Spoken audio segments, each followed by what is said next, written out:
Kembalinya Raja Serigala. Bab 485 mengambil inisiatif. Raja Barbar tercengang. Ia mengira kedua orang nekat ini akan mencari kematian seperti Dasan. Ia tidak menyangka mereka akan mengajukan pertanyaan kepada Chen Fan. Jika Anda memiliki pertanyaan, silakan bertanya. Jawab Chen Fan. Cao Yang dan Bai Ge saling berpandangan dan mengangguk satu sama lain, lalu Cao Yang berdiri dan bertanya.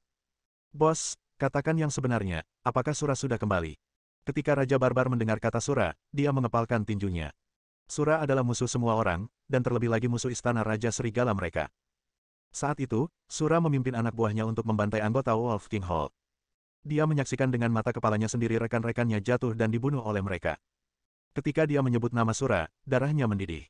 Chen Fan mengangguk dan menjawab, ya, Sura memang sedang merekrut pasukan. Pertarungan antara kita dan Sura tidak akan terlalu lama lagi. Cao Yang dan Bai Ge sama-sama pemain unggulan istana Raja Serigala. Tidak perlu menyembunyikan hal-hal ini dari mereka. Dalam waktu dekat, Cao Yang dan Bai Ge akan menjadi senjata terkuat istana Raja Serigala dan memberikan pukulan telak bagi pasukan Sura. Oleh karena itu, bukan hal buruk bagi mereka untuk memberitahu mereka terlebih dahulu seberapa kuat lawan mereka. Bos, bagaimana Anda memutuskan untuk menangani hal ini? Cao Yang bertanya lagi. Mendengar ini, Raja Barbar di sebelahnya juga menatap Chen Fan. Setelah pertempuran yang menentukan di Tianmingdao, istana Raja Serigala telah pulih. 108 raja perang mereka telah memasuki berbagai kota besar untuk merekrut tentara dan memperluas keanggotaan istana Raja Serigala. Namun, mereka juga dalam kebingungan dan ketidakpastian tentang bagaimana menghadapi Sura. Mereka berada di puncak istana Raja Serigala. Selama periode ini, berbagai hal tentang Sura telah terjadi satu demi satu, terutama Sura yang menyerang berbagai penjara dalam waktu yang sangat singkat dan menyelamatkan para penguasa yang mengerikan di dalamnya. Hal ini membuat mereka semakin cemas, khawatir suatu hari Sura akan menyerbu dengan anggota yang tidak dapat dihancurkan. Pada saat yang sama, tangan Sura ternoda oleh darah anggota istana Raja Serigala, dan menghancurkan Sura selalu menjadi mimpinya. Waktunya belum tepat. Saat ini, istana Raja Serigala masih dalam tahap penggantian yang lama dengan yang baru. Kalian hanya perlu berlatih keras dan menunggu hari ketika perang tiba. Jawab Chen Fan. Dia juga ingin membunuh Sura, karena Sura berutang banyak darah pada istana Raja Serigala. Namun, setelah bertahun-tahun menjadi penembak jitu Sura, dia tahu betapa mengerikan dan liciknya Sura. Tanpa persiapan yang matang, Sura tidak akan pernah muncul dengan gegabah. Selain itu, kerugian istana Raja Serigala saat ini terlalu besar. Anggota lama tidak cukup untuk mengalahkan Sura, dan anggota baru masih dalam tahap awal, kurang pengalaman tempur, dan kemampuan mereka tidak memenuhi persyaratan. Hal ini memaksanya untuk memilih memulihkan istana Raja Serigala untuk sementara waktu, dengan harapan ketika perang tiba, kekuatan istana Raja Serigala dapat dipulihkan hingga lebih dari 80%. Bos, kami sedang menunggu kesempatan, dan Sura juga sedang menunggu kesempatan. Bai Ge tidak bisa menahan diri untuk tidak berkata. Lagi pula, kita berbeda dengan Sura. Kita berada di tempat terbuka, sedangkan mereka berada di tempat gelap. Begitu Sura membalas dendam, dia tidak hanya dapat memilih untuk membalas dendam terhadap istana Raja Serigala, tetapi juga memilih untuk membalas dendam terhadap Tiongkok. Kita kumpulkan kekuatan kita dan tunggu sampai kita bisa kembali ke masa perang. Kalau selama proses ini, Sura tiba-tiba menyerang Tiongkok, kitalah yang akan menderita, kata Bai Ge sambil mengepalkan tangan dan menggertakkan gigi. Cao Yang mengangguk dan berkata, analisis Bai Ge benar. Sura punya banyak cara untuk membalas dendam terhadap kita. Tidak peduli seberapa kuat istana Raja Serigala, mereka tidak akan mampu menghadapi semuanya. Jika kita membagi kekuatan kita saat itu, Sura akan memiliki kemungkinan untuk mengalahkan mereka satu persatu. Mendengar ini, Chen Fan berpikir keras. Teruslah bicara. Cao Yang mengangguk dan berkata, karena Sura juga sedang merekrut prajurit, mari kita, tim kecil, tembak mereka. Pertama, hal ini dapat memperlambat laju perluasan Sura. Kedua, hal ini dapat menghilangkan kekuatan Sura selama proses penembakan. Pendekatan ini bisa dikatakan membunuh dua burung dengan satu batu. Tidak. Raja Barbar menolak dengan tegas, aku tahu kau telah membuat kemajuan pesat selama periode ini. Kau memang berbakat menembus alam kuning di usia muda, tetapi Sura jelas bukan seperti yang kau bayangkan. Kengerian Sura juga di luar imajinasimu. Kau telah sangat meremehkan kekuatan Sura dan kekuatan murid-murid Sura. Saya tidak setuju dengan ini, sama sekali tidak. Raja Barbar menggelengkan kepalanya dengan tegas. Selama bertahun-tahun, dia sangat menyadari kengerian dan ketangguhan Sura. Jika Chen Fan tidak bertanggung jawab atas istana Raja Serigala pasti tidak akan sebanding dengan Sura. Mereka berdua berhasil menembus alam kuning dan berani meremehkan Sura. Mereka benar-benar melebih-lebihkan kemampuan mereka sendiri. Cao Yang menjawab, Guru, saya tahu apa yang Anda khawatirkan. Kami tahu kekuatan Sura, dan kami mengetahuinya dengan sangat baik. Namun, justru karena kami mengetahuinya dengan sangat baik, kami membuat keputusan tersebut. Bunga di rumah kaca tidak dapat menahan kerusakan dari dunia luar. Ancaman yang ditimbulkan oleh Mastif Tibet dan serigala gurun bagi kita sangatlah kecil. Selama kita menangani mereka dengan hati-hati, kita akhirnya dapat menaklukkan mereka. Yang paling kurang kita miliki sekarang adalah pengalaman tempur. Jika kita membentuk tim dan menembak anggota Sura, kita bisa belajar banyak dalam pertempuran. Tapi kau akan mati, kata Raja Barbar. Cao Yang Baige tersenyum satu sama lain, karena kami memilih untuk bergabung dengan Istana Raja Serigala, kami pikir hari ini akan tiba. Kami memiliki tekad 120%. Bab 486 setuju. Saya setuju dengan ini. Chen Fan perlahan mengangkat kepalanya, matanya penuh tekad. Daripada menunggu mati, lebih baik mengambil inisiatif dan mengejutkan Sura. Benar sekali, ini adalah dunia di mana yang kuat memangsa yang lemah, pemenangnya adalah raja dan yang kalah adalah musuh. Di masa sulit, pahlawan muncul. Anda harus berani melakukan sesuatu. Ya, Cao Yang dan Baige segera saling memandang dan tersenyum. Saya kagum mengikuti pemimpin bijak seperti Chen Fan, yang mampu menilai situasi dan mengadopsi pendapat orang lain. Dengan pemimpin yang demikian bijaksana, mereka pasti akan menimbulkan kerusakan yang mematikan jika mereka berhasil menembus jauh ke dalam wilayah musuh. Setelah berkata demikian, Raja Barbar tidak punya apa-apa lagi untuk dikatakan, dan dia tidak perlu mengatakan apapun. Dia mengenal Chen Fan dan tentu saja tahu bahwa Chen Fan tidak akan bertarung tanpa peluang menang. Sekarang setelah dia mengalahkan Cao Yang dan Baige, dia sudah sepenuhnya siap. Ini adalah keputusan yang dibuat oleh Raja Serigala dari Aula Raja Serigala. Aku juga. Pada saat ini, bumi berguncang. Dasan, seorang pria bertubuh besar, memiliki pendengaran yang tajam dan dapat mendengar Chen Fan dan lawan-lawannya dari jauh. Bertempur di medan perang dan membunuh musuh sudah lama menjadi impian masa kecilnya. Sekarang setelah mendengar kesempatan seperti itu, bagaimana mungkin dia tidak melakukannya? Tidak. Namun, sebelum Dasan sempat berbicara, dia dihentikan oleh Raja Barbar, mereka bisa pergi, tapi kamu tidak bisa. Tergantung. Dasan begitu frustrasi hingga hampir menangis. Ia berkata dengan wajah cemberut, Tuan, Anda mendiskriminasi kami karena berat badan kami. Apakah Anda tidak membiarkan kami pergi hanya karena saya lebih gemuk daripada dua orang lainnya? Kamu sangat picik. Ini, semua orang tertawa dan tak dapat menahan diri untuk mengagumi kemampuan orang besar itu dalam memahami. Ada diskriminasi gender dan diskriminasi latar belakang keluarga, tetapi diskriminasi berat badan semacam ini adalah sesuatu yang pernah saya lihat sebelumnya. Raja Barbar tertegun sejenak, lalu muncul ekspresi di wajahnya seolah ingin menghajar seseorang. Wilayahmu saat ini bahkan belum mencapai level cermin kuning. Jika kau pergi ke Cao Yang dan Baige, kau hanya akan membawa masalah bagi mereka. Kau hanya beban, tahukah kau? Dasan menggertakkan giginya, menunjuk Cao Yang dengan marah dan berkata, bukankah itu hanya ranah? Bahkan jika tidak ada penindasan ranah, kamu bilang aku tidak bisa mengalahkannya. Cao Yang mengangkat kepalanya dan melirik Dasan, yang membuat Dasan sangat takut sehingga ia segera mengevakuasi orang-orang. Dia mengarahkan jarinya ke Baige dan berkata, sekalipun aku bukan Huang Jing, aku tetap bisa mengalahkan Baige. Benarkah? Baige berdiri, siap bertarung, dengan ekspresi seolah-olah dia akan menghajar Dasan. Dia berkata dengan nada bercanda, kita bisa bertarung. Ya ampun. Dasan benar-benar melompat-lompat dan berkata dengan genit, Kakak Baige, mengapa kau membuat tanda silang? Kami bertiga telah berada di tempat pelatihan ini selama beberapa bulan, dan semua orang menjadi emosional. Apakah kau sanggup meninggalkan Sanzi kecilku?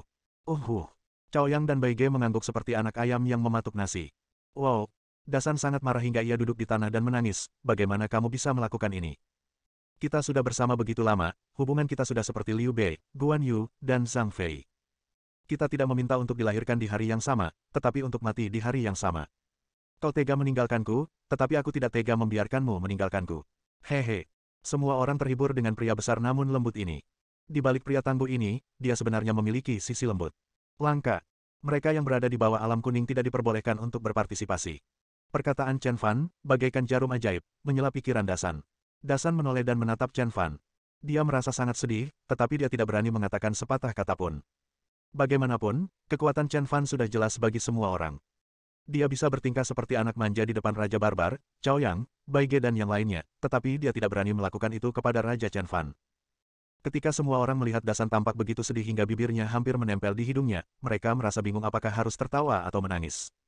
Memang benar, alasan mengapa orang tidak diperbolehkan pergi ke gunung adalah karena alasan keselamatan. Guru Huang Jing masih akan memiliki kekuatan untuk bertarung jika dia tidak bertemu Sura dan beberapa anak buah Sura yang cakap. Namun, jika orang-orang di bawah Huang Jing pergi, pemimpin tim manapun di bawah Sura dapat membunuhnya. Terlebih lagi, operasi ini adalah operasi penembak jitu.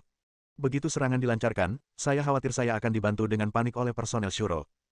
Jika saya tidak sempat melarikan diri, saya hanya akan menjadi beban bagi semua orang.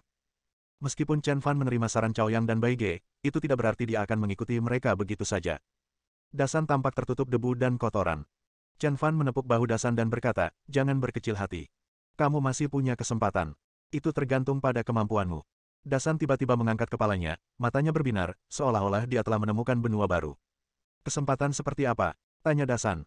Operasi ini harus sangat mudah. Komunikasi antar berbagai tim harus selalu terhubung. Ini yang paling mendasar. Saya akan membuat alat komunikasi tercanggih dalam waktu sesingkat mungkin. Ini akan memakan waktu sekitar setengah bulan. Jika kamu dapat menerobos alam kuning dalam waktu setengah bulan, kamu akan memiliki kesempatan untuk pergi bersama Cao Yang dan Baige. Tetapi jika kau tidak dapat menerobos alam kuning dalam waktu setengah bulan, maka bisa dikatakan bakatmu lebih rendah daripada yang lain. Mata Dasan berbinar, penuh percaya diri. Ia menepuk dadanya dan berkata, 10 hari. Aku pasti akan menerobos alam kuning dalam 10 hari. Chen Fan menepuk bahunya dan berkata, saya harap kamu bisa setegas dalam tindakanmu seperti dalam kata-katamu. Kita tunggu saja. Mata Dasan berbinar dan nadanya tegas. Bab 487, Tata Letak dimulai. Setelah kembali dari kamp pelatihan Raja Barbar, Chen Fan segera menelepon Raja yang kesepian dan memberitahunya tentang keputusan hari ini secara terperinci. Setelah mendengar ini, saya sangat terkejut dan sangat menentangnya. Bos, kita sama sekali tidak bisa melakukan ini. Wolf King Hall saat ini sedang dalam tahap penggantian yang lama dengan yang baru. Jika anggota Wolf King Hall generasi lama menghadapi Sura sendirian, mereka tidak akan mampu bersaing sama sekali, apalagi anggota Wolf King Hall generasi baru. Mereka sama sekali tidak akan mampu menghadapi tim Sura yang tangguh dalam pertempuran. Hanya dengan memadukan yang lama dan yang baru, serta menggunakan yang lama untuk menuntun yang baru, kita dapat melawan Shuro. Saya juga paham bahwa musuh berada di dalam kegelapan sementara kita berada di dalam cahaya, tetapi jika kita membiarkan sekelompok orang yang tidak memiliki pengalaman tempur masuk jauh ke dalam wilayah musuh, mereka pasti akan dihabisi oleh Sura. Pada saat yang sama, ini merupakan pukulan telak bagi kita, karena begitu anggota baru disingkirkan, Sura pasti akan bangkit kembali. Pada saat itu, mengandalkan anggota Wolf King Hall generasi lama saat ini tidak akan cukup untuk menghadapi serangan Sura. Melakukan hal itu hanya akan membawa kita ke dalam situasi yang tidak dapat diperbaiki. Ini adalah tindakan radikal dan kita tidak boleh bertindak impulsif. Chen Fan tersenyum canggung dan berkata, bagaimana jika kita membangun sistem jaringan yang kuat? Kumpulkan informasi yang telah kita selidiki ke dalam sistem, dan gunakan sistem untuk mengarahkan mereka agar menghindari sisi tajam mereka dan fokus menyerang sisi lemah Sura. Biarkan mereka menjadi prajurit serigala berbasis informasi, mengandalkan sistem jaringan, bekerja sama, berkolaborasi, dan bergerak maju bersama. Ini, Raja yang kesepian itu terdiam. Jika dia benar-benar bisa melatih mereka menjadi prajurit serigala yang cerdas, mereka akan mampu menyerang Sura seperti hantu. Setelah mendengar keputusan Chen Fan, saya tidak dapat menemukan cara untuk membantahnya sejenak. Namun, hal-hal yang tidak dapat disangkal adalah fakta, jadi lakukanlah. Baiklah, aku akan menuruti perintahmu, tetapi aku masih kurang berbakat dalam bidang informatika. Kata sang raja yang kesepian. Saya sudah punya kandidat. Anda hanya perlu membentuk tim pengumpul informasi dari anggota Istana Raja Serigala generasi lama dan mengumpulkan informasi Sura ke dalam sistem setiap saat, kata Chen Fan. Baiklah, saya mengerti, kata sang raja. Setelah panggilan ditutup, Xia Simo dan orang terkaya di Nanjiang mencapai kesepakatan. Keduanya tidak hanya mencapai kesepakatan, mereka juga menyelesaikan pesanan besar, yang membuat Xia Simo sangat bahagia. Setelah kembali ke kota Sanjiang, dia pergi ke Dianyang dan mulai bekerja. Hei Gou dan yang lainnya juga mengelilingi Chen Fan, menatap Chen Fan seolah-olah mereka telah melihat dewa. Chen Fan tersenyum getir, dia mengerti apa yang dipikirkan sekelompok orang ini. Setelah perjalanan mereka ke kota Nanjiang, mereka bertemu dengan beberapa orang yang benar-benar kuat, dan pengejaran mereka terhadap seni bela diri menjadi semakin kuat. Keinginan untuk menjadi orang kuat pun semakin kuat. Dia mengambil buku lainnya dan menaruhnya di atas meja. Dia berkata, buku ini berjudul Killing Fish. Mata keenam orang itu berbinar-binar, dan melihat dua kata besar di sampulnya membuat mereka tiba-tiba tercerahkan dan bersemangat. Pukulan mematikan. Sungguh mengagumkan, begitu bertenaga, dan begitu keren. Chen Fan melanjutkan, yang disebut tinju pembunuh adalah tinju yang membunuh orang. Ini terintegrasi dengan tinju tempur yang kamu latih sebelumnya, tetapi tinju tempur lebih berfokus pada latihan dasar, sedangkan tinju tempur berbeda. Ini adalah jurus pembunuh yang sesungguhnya. Keenam orang itu sudah luar biasa bersemangat, inilah yang mereka butuhkan. Terima kasih, Saudara Fan. Keenam orang itu berdiri dan mengucapkan terima kasih kepadanya. Chen Fan mengangguk dan pergi. 1 jam kemudian, di ruang pribadi yang mewah, lebih dari selusin hidangan diletakkan di atas meja, yang merupakan hidangan yang sangat mewah.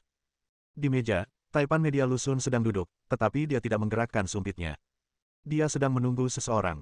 Pada saat ini, Chen Fan mendorong pintu hingga terbuka dan masuk.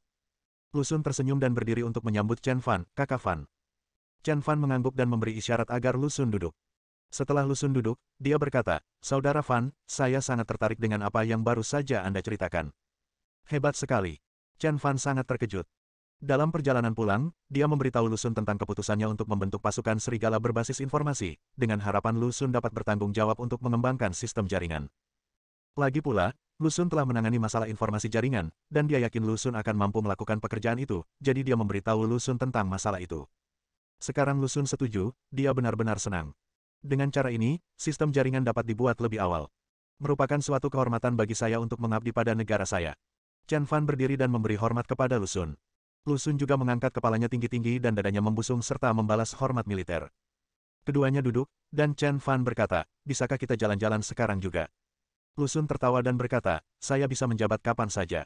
Saya hanya mendengarkan saran saudara Fan. Karena kita ingin membentuk pasukan serigala berbasis informasi, kemampuan saya saja tidak cukup. Untungnya, saya memiliki seorang guru yang berkecimpung di industri ini. Dia selalu ingin membentuk tim berbasis informasi untuk negara, tetapi tidak pernah terwujud. Kali ini, dengan kesempatan yang sangat baik di hadapan kita, saya yakin dia akan setuju. Selama dia ada di sana, sistem jaringan pasti akan aman dan tidak dapat dihancurkan. Bahkan bakat jaringan Sura yang paling kuat pun tidak akan dapat menerobosnya. Benarkah? Chen Fan segera berdiri dan berkata, aku akan pergi bersamamu ke senior tua ini. Lu Xun menggelengkan kepalanya dan berkata, guru berkata bahwa ketika bertemu dengan seseorang seperti saudara Fan, tidak perlu menyiapkan hadiah apapun. Ketika sistem jaringan dikembangkan dan kemenangan besar pertama tercapai, dia akan datang menemui Anda dengan hadiah ini. Chen Fan berdiri dengan kagum, saya menantikan hari ini. Hari ini tidak akan berlangsung lama, kata Lu Xun. Bab 488 Pembicaraan. Beberapa hari berikutnya tenang dan damai, dan jaringan informasi yang didirikan oleh Istana Raja Serigala juga diberi nama Jaring Laba-Laba, yang menyeratkan bahwa jaring surga itu luas dan tidak ada yang dapat menghindarinya, dan juga berarti bahwa ribuan data berkumpul menjadi jaring laba-laba. Potongan-potongan informasi tentang surat terus terkumpul di Spiderweb. Melalui informasi ini, seluruh Istana Raja Serigala ketakutan untuk sementara waktu, karena penyebaran surat terlalu cepat.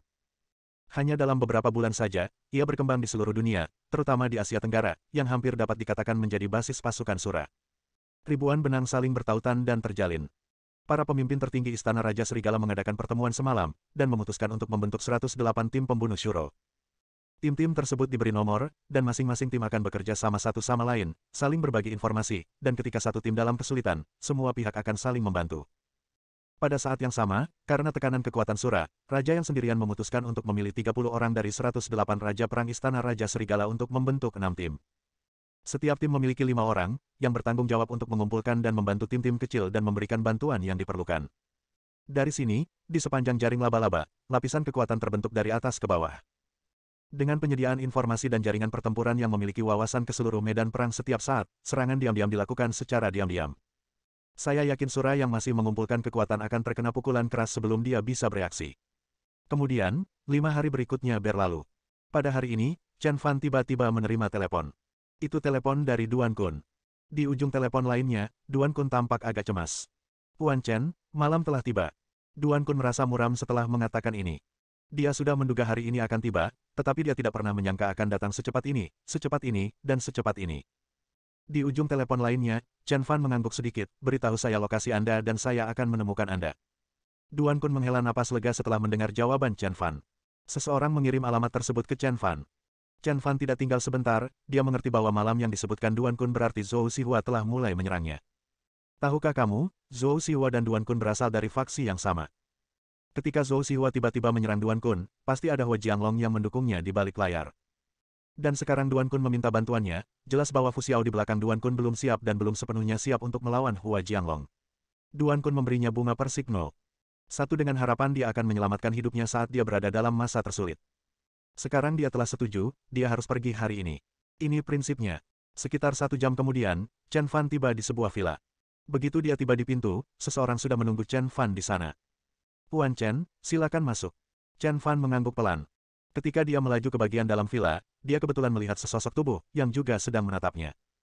Keduanya saling memandang selama 5 atau 6 detik, dan akhirnya pria itu menundukkan kepalanya dan berjalan pergi dengan cepat. Chen Fan sedikit terkejut. Pria itu mengenakan topi dan topeng, membungkus dirinya dengan erat, dan tidak mungkin untuk mengetahui seperti apa penampilannya. Namun, orang ini membuat Chen Fan merasa seperti deja vu. Dia tidak terlalu memperhatikannya dan langsung melaju ke dalam villa. Pada saat ini, lobi sebuah villa mewah sedang dipenuhi orang-orang, yang sebagian besar adalah pengembang real estate ternama di kota Sangjiang. Saat ini, Duan Kun duduk di kursi utama, diikuti oleh beberapa pengembang real estate kelas 1 di kota Sangjiang, kemudian pengembang real estate kelas 2, dan seterusnya. Di bagian akhir, ada beberapa pengembang real estate yang berdiri. Mereka semua adalah pengembang real estate yang bekerja sama dengan Duan Kun. Semuanya, saya yakin kalian semua tahu mengapa kami memanggil kalian semua ke sini hari ini. Zhou Xihua tiba-tiba menantang kita. Jika kita tidak menanggapi pertempuran ini, kita tidak akan pernah bisa mendapatkan pijakan di kota Sanjiang lagi. Saya yakin semua orang jelas tentang kepentingan yang terlibat. Jadi, saya mengumpulkan semua orang di sini hari ini terutama untuk mendengarkan pendapat Anda. Begitu dia selesai berbicara, aula yang awalnya ramai menjadi sunyi sejenak.